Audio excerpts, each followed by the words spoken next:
Olá, sejam todos bem-vindos a mais um episódio do Portfólio Talks, o podcast de negócios do Grupo Portfólio. Estou aqui com ele, mais uma vez, Cássio, meu amigo Opa! Cássio Germano, CEO do Grupo Portfólio.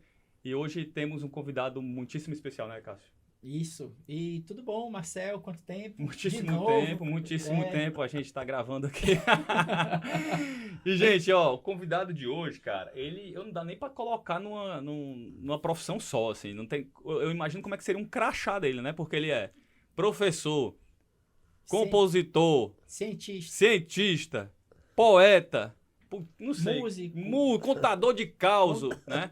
E eu acho que o currículo Lattes dele deve acabar as tintas de todas as impressoras, né, aqui de Fortaleza. Mas estamos com ele, Mauro Oliveira. Muito obrigado, meu amigo, por estar aqui com a gente hoje, vindo direto do GIS, vulgo Zug, né, pra cá. Obrigado por estar no nosso programa.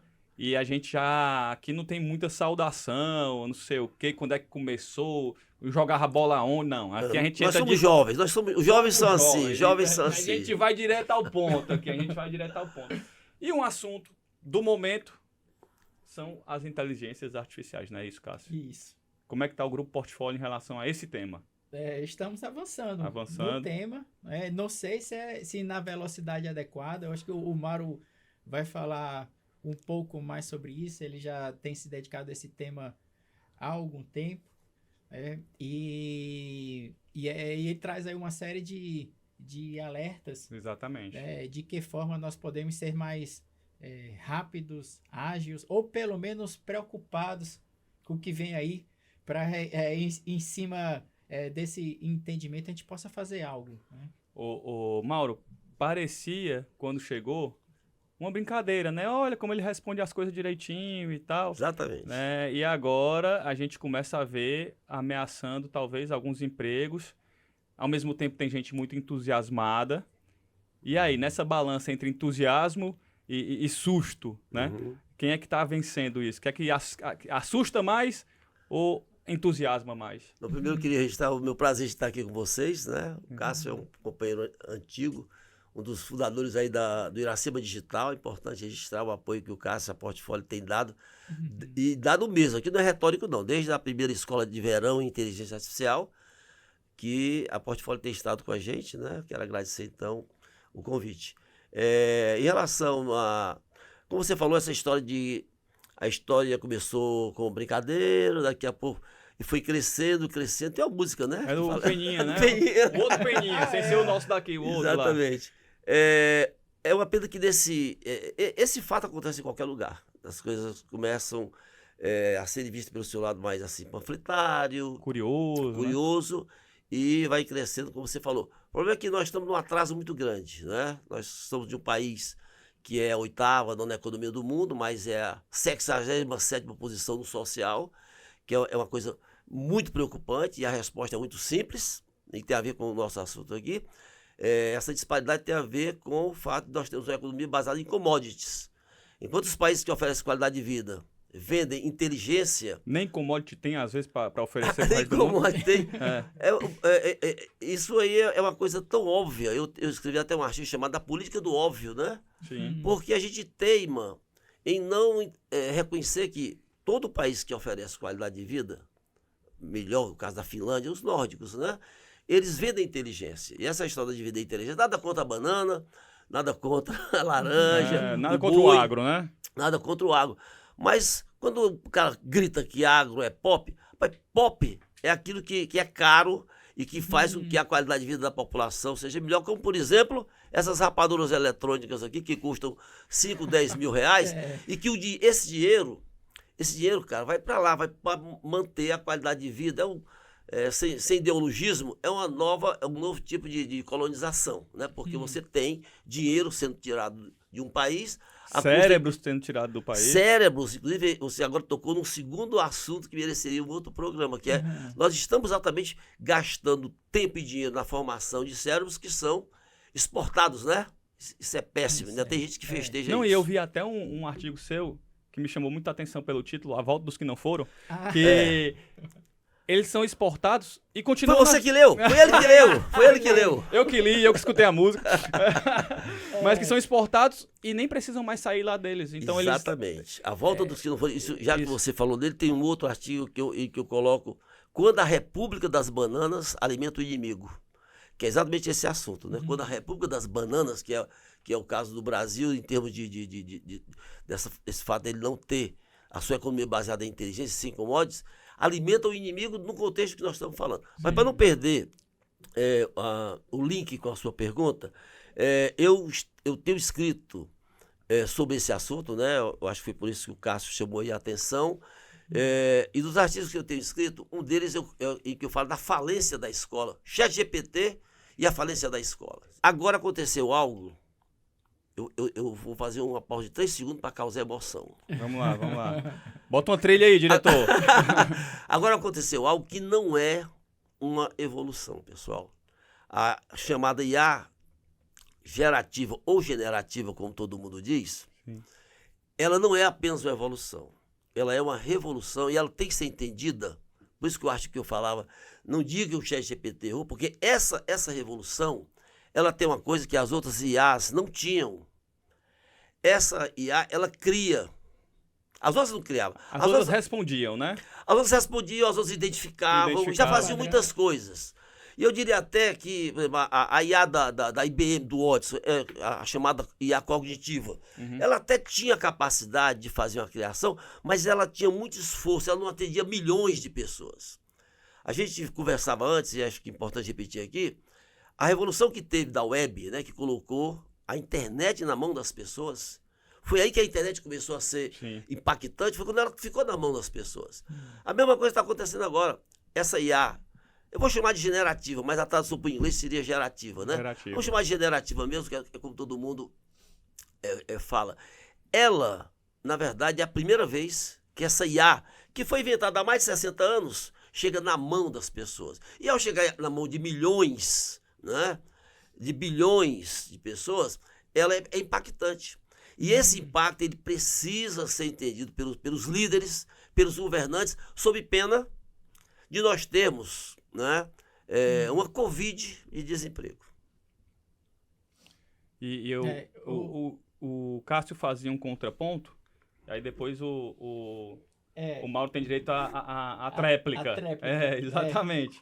Que era sobre a questão de que outras atividades talvez pudessem surgir, né? Que no momento inicial haveria, de fato, uma queda de empregos, mas que aí dessa economia criativa que surge, outras atividades podiam surgir. Aprofunda mais um pouquinho nisso. Eu também vou comentar sobre um artigo que eu li sobre essas últimas evoluções na sociedade, que veio com a criação da linha de produção, né, no começo do século passado, né, dos automóveis lá com a Ford. Depois, com o advento do computador pessoal, então todo mundo começou a ter acesso aos computadores, como hoje é semelhante, em que todo mundo tem, de uma forma mais simples, como usar a inteligência artificial.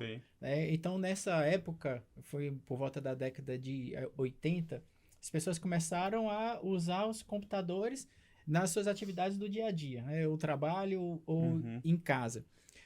E, de fato, nessa época, houve uma escassez, né, de algumas ocupações, que elas deixaram de existir pelo uso do computador, mas em seguida foram criados, o que comenta nesse artigo, cerca de 20 milhões de novos postos de trabalho com o uso do computador.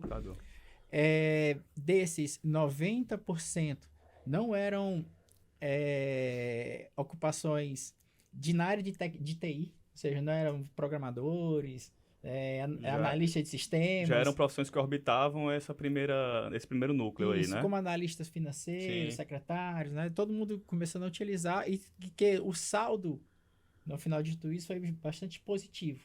Tá. E ele coloca um marco... Já ver se o Mauro concorda com isso, viu? E o que ele coloca nesse artigo é que um marco, né, que seria agora... nasce com essa evolução a era dos processos inteligentes, né? Em que todo o fluxo né, de trabalho estaria conectado, né, de uma forma mais automática, autônoma, né, com o advento da inteligência artificial. E o que ele advoga lá no artigo é que, assim como nas outras evoluções, né, que o saldo foi positivo a partir de um período inicial bastante turbulento, esse ele vai se repetir novamente. Então, eu estava conversando sobre esse ponto de vista com o professor Mauro, e ele discorda em parte. Não é que eu discorde, eu apenas acho que... Vamos organizar aqui, ó.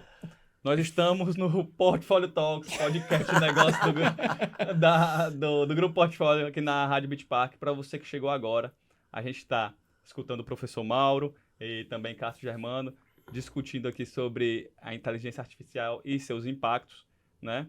A verdade é que existe muita polêmica ainda. Isso. E aí o Cássio estava defendendo aqui que, embora em um primeiro momento as inteligências artificiais, eu digo as inteligências porque são muitos modelos e muitas iniciativas, elas possam tirar alguns empregos, e o professor falava até em falências em massa, mais do que demissões em massa, né? Uma quebradeira de empresas em massa, mas que num segundo momento isso viria a trazer novos empregos, novas oportunidades, e o saldo seria positivo. Isso. E aí o professor quer fazer a sua tréplica, né? Então você que está chegando agora, professor... Não, olha só, eu diria... Veio de diferente. Não é que eu discorde do autor desse artigo, eu disse que ele seria reprovado na minha disciplina, só isso que eu falei. Não, olha só, na verdade, a gente tem que ter um certo cuidado com essas verdades do ponto de vista temporal, né? Ou seja, naquela época, né, a própria Revolução Industrial, ela provocou muitos prejuízos, a Inglaterra passava por uma situação... sempre passou por uma questão delicada socialmente, né? A gente conhece pela história, e isso foi uma coisa muito impactante. É verdade os números que o cidadão cita, não, eu vou chamar de cidadão porque eu não quero saber quem é esse cara. É verdade, agora, é uma verdade que tem que ser, ela tem que ser estratificada, ela tem que ser qualificada, ela tem que ser localizada. Sim. Não há uma linearidade, ao contrário, essa coisa exponencial significa dizer que as mudanças, a rapidez com que a tecnologia causa impacto, ela está exponencializada, de maneira que essa substituição, por exemplo... Então, o senhor acredita que não há tempo, é diferente os tempos claro, de quando o desktop chegou? Deixa eu dar números. Né? Números, por exemplo, o navio a vapor levou uns 200 anos para ser popularizado. A televisão 40, o computador 10, a internet 5. Esse negócio aí do ChatGPT, como vocês sabem, 100 milhões de assinantes em uma semana. Tá claro? Então, é matemática, eu tô falando de números. Então essa coisa não é linear. Significa dizer que esses impactos sociais que são causados, que é verdade, né?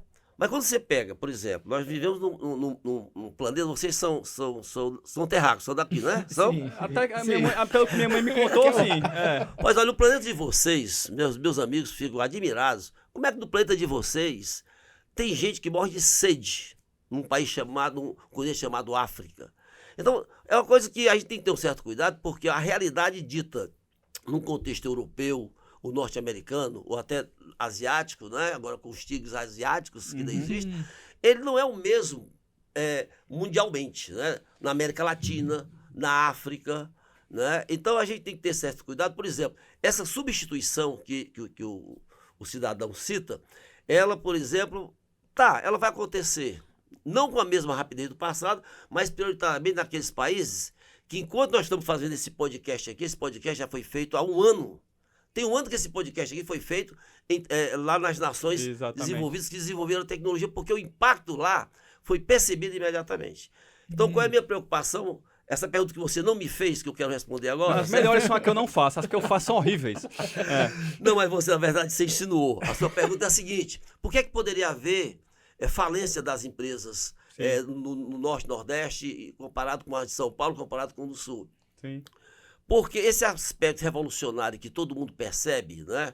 Como, por exemplo, as facilidades que essa nova tecnologia faz na criação visual, na parte de artes, na parte textual, toda essa parte de criação que ameaça toda profissão baseada em conhecimento, né? Eu não estou falando daquelas que são manuais, né? Mas toda baseada em conhecimento, ela tem agora um concorrente forte, né? Concorrente forte. Sim. Aí o cara, mas esse cara pode se adaptar e usar? Pode. E os que não tiverem essa chance, por exemplo, imagina você ter uma empresa aqui do Ceará que presta determinado serviço, daqui a pouco o cliente dele percebe que tem uma novidade, já tem um robô baseado no ChatGPT. Que faz aquele serviço. O cara, não, se você quer uma coisa nova, eu vou fazer. Demora tempo. E esse cara já chega lá do Sul ou dos Estados Unidos, já com a solução que é mais barata, não dando tempo, pelo fato da coisa ser exponencializada, que essa empresa cearense que demorou, né, a perceber a força dessa revolução. O que eu estou falando que vai chegar, que pode ameaçar as empresas, não são as ferramentas separadas, são sistemas que usam essas ferramentas. Exato. Então não é o ChatGPT que vai ameaçar alguém que vai deixar de contratar jornalistas para poder, porque o ChatGPT está aí. Não é isso.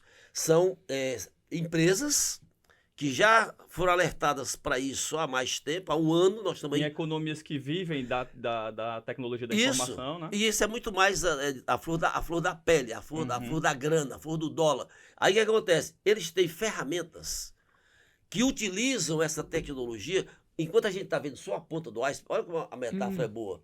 A gente está vendo aqui só a ponta do iceberg. Você tem ferramentas que vão invadir o mercado daqui a 3 meses, antes do final do ano. Antes do final do ano. Pode ter certeza que elas estão vindo numa invasão, porque essa tecnologia foi exponencializada. Então tem a questão da velocidade, que é diferente das outras evoluções. O acesso, né, também. E o acesso muito mais simples e mais barato. E também com essa tecnologia, ela permite essas conexões do uso dela com os processos das empresas. Né? Então, realmente é uma grande evolução.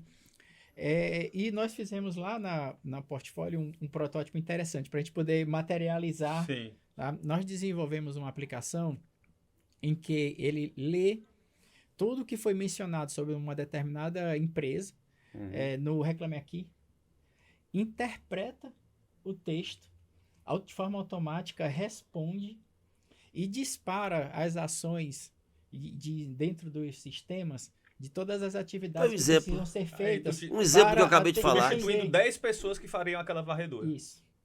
Mas ele acabou de dar o exemplo que eu tinha dito antes. A empresa que o tal... Ou seja, o vilão é o Cássio, no caso, né? Não, na verdade, não. Eu tô brincando. É o herói, sabe por quê? Porque esse é meu último podcast, isso, pessoal, aqui do lado do Cássio.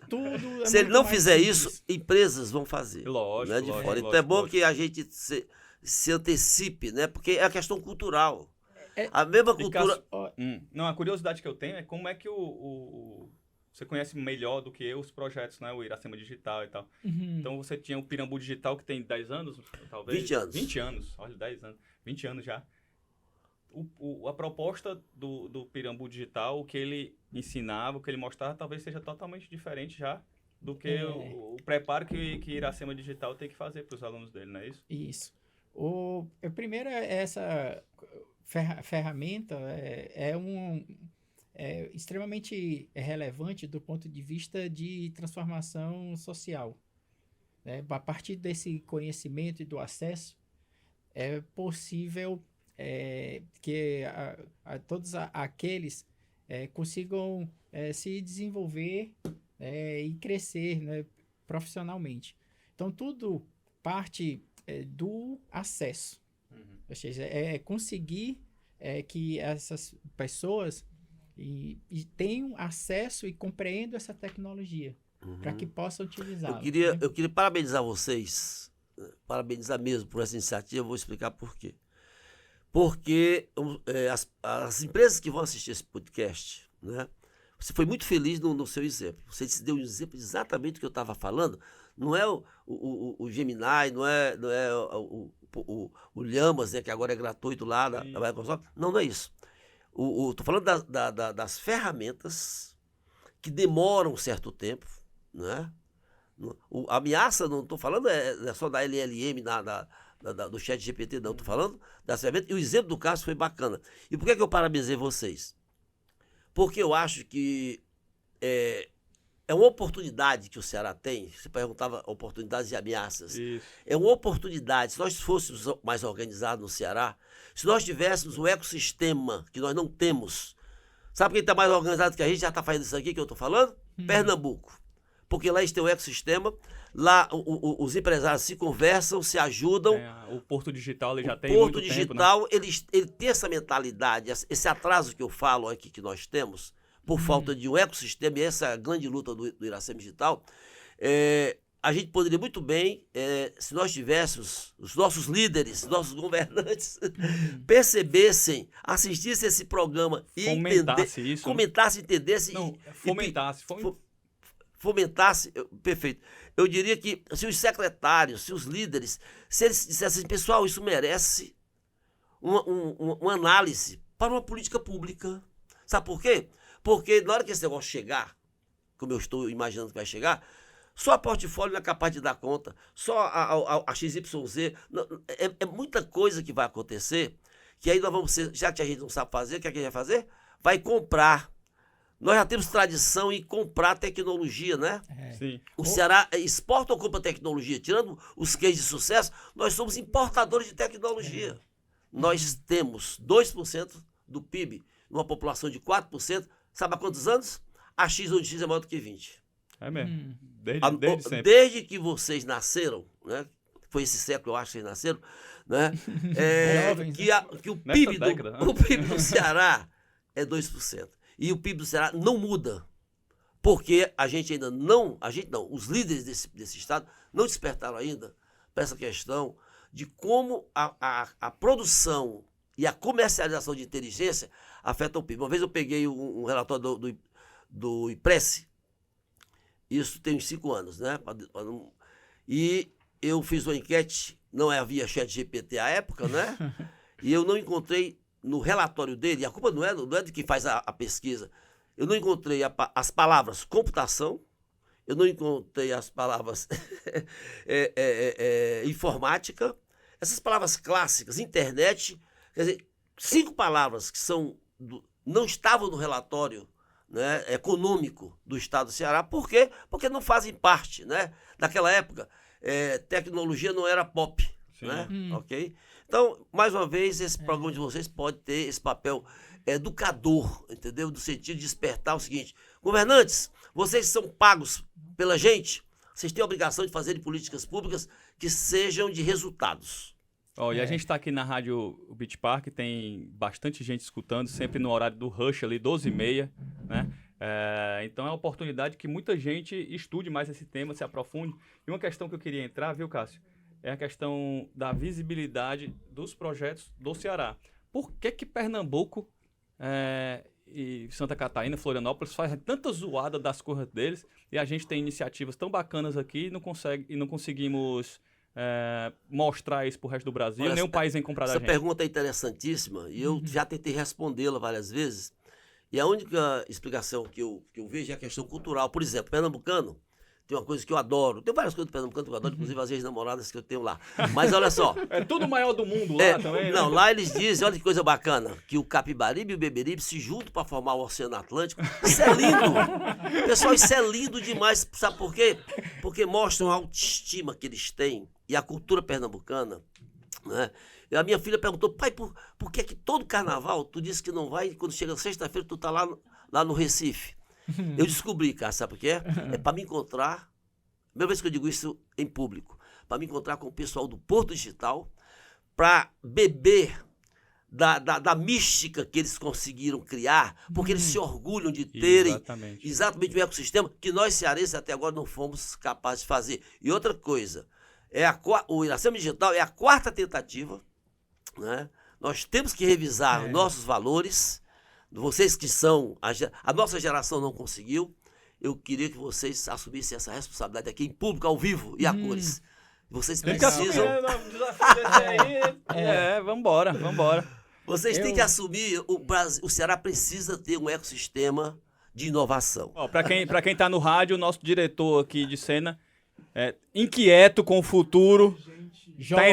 Tá entrando. Jovem tá entrando aqui na pergunta. A gente estuda muito o aspecto social negativo da inteligência artificial. Mas eu acho que o Grupo Portfólio, fazendo um adendo, tem um lado positivo. Eu queria que o senhor comentasse um pouco sobre esse lado também positivo da inteligência artificial sendo aplicado no nosso dia a dia, principalmente pela empresa do Grupo Portfólio. Olha, excelente, eu agradeço a tua pergunta. Se tu estivesse tão longe, eu ia te dar um abraço. Vamos lá, deixa eu só repetir para que se vocês não tiverem escutado direito, o Luan, nosso diretor aqui, perguntou o que é de positivo que há também na inteligência artificial, para a gente não parecer aqui senhores comentando como naquele tempo que era bom, né?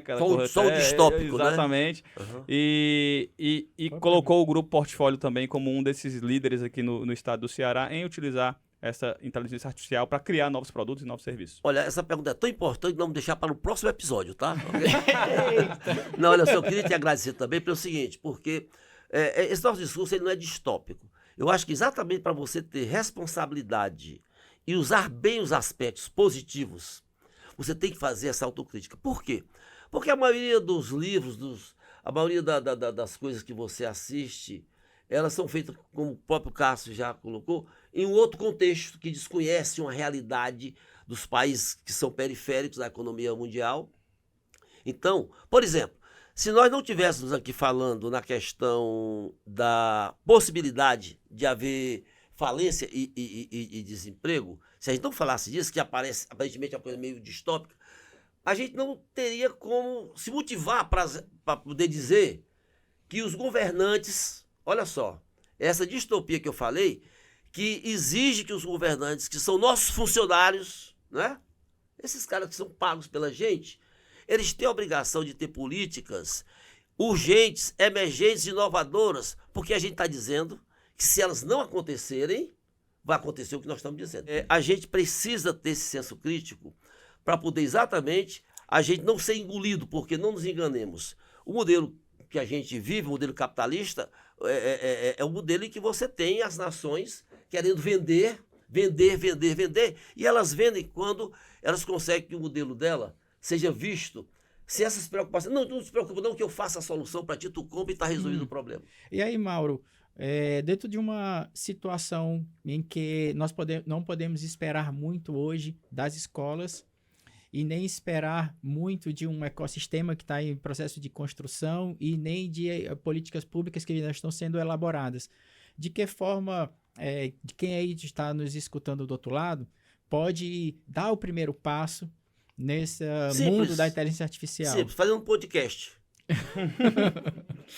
Olha, é engraçado que o Piauí, o nosso vizinho Piauí aí, né, criou uma secretaria de inteligência artificial. Olha que coisa. Aí alguém reclamou, como é que esse cara está fazendo isso se ele não tem lá nem banda larga? Eu digo, não interessa. O fato de criar uma secretaria de inteligência artificial, que foi a primeira do Brasil, mostra que os gestores de lá, né, estão atentos, concordam? Estão atentos. Né? Eu ia te responder a tua pergunta com outra pergunta. Como é que você acha que a gente poderia resolver esse problema que você me perguntou? Eu não sei te dizer, não tem uma forma, porque ele é gravíssimo, ele é urgente, ele é gravíssimo. Eu realmente não sei, eu não estava preparado, eu testei várias perguntas que eu saí hoje, essa aí eu não sei realmente qual seria a coisa mais eficiente. O Iracema Digital, que é uma iniciativa privada, sem fins lucrativos, né? Ele tenta fazer isso. Quem sabe, olha aí, por conta desse podcast, né, a gente pode desencadear dentro do Iracema Digital, certo? Um movimento, pronto. Então está criado um movimento de sensibilizar os empresários, a sociedade, para que seja acelerado o processo de entendimento do que nós estamos conversando aqui. Isso. Aquele programa do Ser Jovem, né, que é um programa de capacitação. Isso. O programa Ser Jovem, ele foi uma iniciativa do Iracema Digital, né? Foi uma ideia. Na verdade, essa ideia ela nasce em 2007. Eu era secretário de Ciência e Tecnologia do governo e a gente criou o E-Jovem naquela época. Passado o tempo, o E-Jovem, esse era de... o e-jovem, né? O e-commerce, né? Isso. Aí virou C de Ceará e ser do verbo ser, né? Sim, ser jovem. Mas deixa eu te contar uma coisa que eu contei ontem, mas vocês não contem para ninguém, tá bom? Ok? Engraçado, quando eu criei esse projeto, em 2022, 3 segundos de emoção, não havia o ChatGPT. Olha aí. Eu hoje não lançaria o Ser Jovem do jeito que eu lancei em 2022. Sabe por quê? Você sabe qual é a resposta. Hoje a gente faz qualquer programa, em qualquer linguagem, pedindo ao ChatGPT. Programador é uma linguagem em extinção. Então, como é que eu, né, lançava em 2022 a formação de 100 mil jovens em programação? Porque eu que sou da área, né, não sabia, eu e a torcida do Flamengo, nós não sabíamos que ia acontecer esse fenômeno, né? Olha só, Cássio, se eu soubesse que ia acontecer em 2023 o ChatGPT, como é que eu iria lançar como uma coisa, digamos assim, salvadora da situação do jovem? Eu não quero deixar em aberto isso, porque pode parecer até irresponsável eu ter proposto a formação de 100 mil jovens em 2022. E, olha, isso é um exemplo daquilo que eu falava, da disrupção que não estava prevista. Então, não quer dizer que os 100 mil jovens vão ficar desempregados, não. Eu diria o seguinte, e aí, pela primeira vez estou dizendo isso, o Ser Jovem precisa urgentemente ser readaptado, que é o que o Yuval Harari diz no livro dele, 21 lições para o século XXI. Quando ele diz que a escola está na falência, porque a escola esquece de ensinar a principal característica que poderia, a principal ação que poderia fazer com que o jovem não tivesse os problemas que ele vai ter no futuro. Quando o Yuval Harari diz que a escola deveria ajudar o aluno a se readaptar, né? A se reconstruir. Ela não faz isso. Ela ensina coisas como se essas coisas fossem eternas. Então, eu estou aproveitando para dizer que o Ser Jovem, esse projeto que nós lançamos em 2022 com a governadora Isolda, e lançamos certo, não tem nenhum problema, desde que eles, a exemplo do Harari diz, ele deixa o aluno, ele permite o aluno a se readaptar e não ensine para o aluno que a programação é a panaceia, né? Como, na verdade, a gente anunciava em 2022. Então, eu não me sinto culpado, antes que vocês me acusem, eu não me sinto culpado, porque, na verdade, esses meninos vão ter muito mais facilidade, né, nessa readaptação, né, porque, como você mesmo falou, não basta você falar com o ChatGPT que ele faz o que você quer. Se você não souber falar bem com ele, que a gente chama de engenharia de prompt, né? Você sabe muito bem, ele vai te dar respostas medíocres, chatas, que não servem para nada. Mas se você tem uma formação em engenharia de prompt... Então, eu acho que esses meninos ser jovens deviam ser, sabe o quê? Engenheiro de prompt. Ponto. Isso eu nunca tinha dito, é exclusivo para a Rádio Beach Park. E, gente, para a gente finalizar aqui, a gente saiu com 2 movimentos, né? O movimento, né, de fazer essa revolução junto com o professor. Iracema Digital, com Iracema Digital. Iracema Digital. E o outro movimento que eu queria inaugurar aqui é Rádio Beach Park, toque as músicas do professor. Vamos lá. Toque as músicas do professor Mauro. Eu agradeço muito. E com isso a gente... a minha produção musical que não existe agradece também. Enquanto eles estavam conversando aqui, eu botei no chat GPT como encerrar um podcast. E assim, aí depois você bota a música. E assim encerramos mais um episódio do Portfólio Talks. Obrigado por ouvir e lembre-se, esse podcast é uma jornada, não um destino. Nos vemos na próxima vez. Uau! É muito melhor do que meu encerramento. Você é meu podcast, um vírus sensacional. Valeu, gente. Iracema Digital. Até a próxima quarta-feira.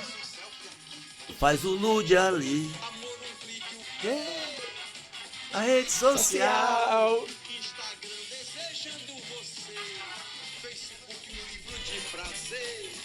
No WhatsApp tenho você na mão. Alexa, cuida do chip do meu coração. Alexa, cuida do chip do meu coração. É isso aí, pessoal. Valeu, gente. Obrigado, pessoal. Gente. Muito obrigado, pessoal.